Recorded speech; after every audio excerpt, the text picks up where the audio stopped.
সারা বাংলাদেশের সমস্ত নদ নদী, সমস্ত খাল বিল পানিতে ভরা থাকবে এবং সবই হবে বাংলাদেশের জলাধার।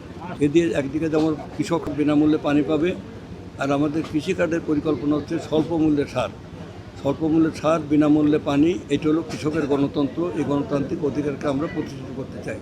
বর্ষাকালে পানি ধরে রাখলে শুকনো মৌসুমের সেই পানি আমরা এই পাওয়ার পাম্প দিয়ে বা ডোন কল দিয়ে এইটা আমরা পানিটা কৃষকের জমিতে আমরা দিতে পারবো। তাহলে আজকে এই যে খরায় যে পুড়ে যাচ্ছে ফসল, এইটা আর থাকবে না।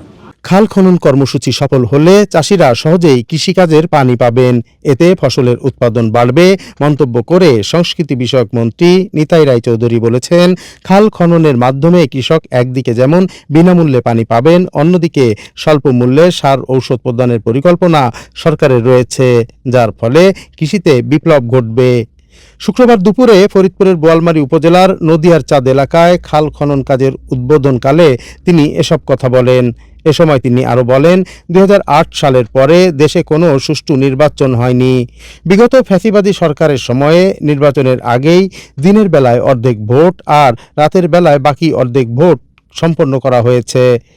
ডিসি, এসপি সহ প্রশাসনের সর্বস্তরের কর্মকর্তা কর্মচারীদের ভোট কাটতে বাধ্য করা হয়েছে।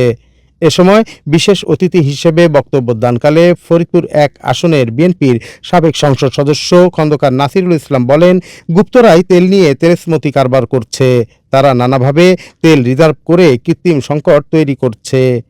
তারেক রহমানের নেতৃত্বের বিএনপি সরকারকে প্রশ্নবিদ্ধ করতে পরিকল্পিতভাবেই গুপ্তরা এসব করছে বলে অভিযোগ করেন তিনি। এ সময় ফরিদপুরের বোয়ালমারী উপজেলা বিএনপির সভাপতি অ্যাডভোকেট সিরাজুল ইসলামের সভাপতিত্বে বিএনপি ও অঙ্গ এবং সহযোগী সংগঠনের নেতৃবৃন্দ উপস্থিত ছিলেন। এর আগে মন্ত্রী মধুমতি নদী থেকে শুরু হয়ে নদিয়া চাঁদের মধ্য দিয়ে কামারগ্রাম স্লুইস গেট পর্যন্ত বিস্তৃত খালটির পুনর্খনন কর্মসূচির উদ্বোধন করে। এটি হচ্ছে প্রধানমন্ত্রীর প্রায়োরিটি প্রজেক্ট, খাল খনন প্রকল্প। একটি দল, আপনারা জানেন, দেখেছেন, দেশে তেলের কোনো ক্রাইসিস নাই।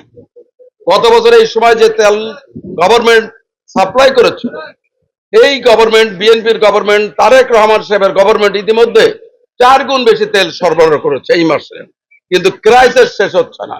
ওই যে গুপ্তরা তেল নিয়ে আবার লাইনে যে দাঁড়াচ্ছে, টাঙ্কি ভরা তেল, তাদের পানির টাঙ্কিতে তেল, তাদের বাথরুমের টাঙ্কিতে তেল, বোতলে বোতলে তেল, সব জায়গায় তেল নিয়ে তারা মজুদ করছে, একটা আর্টিফিশিয়াল ক্রাইসিস সৃষ্টি করছে।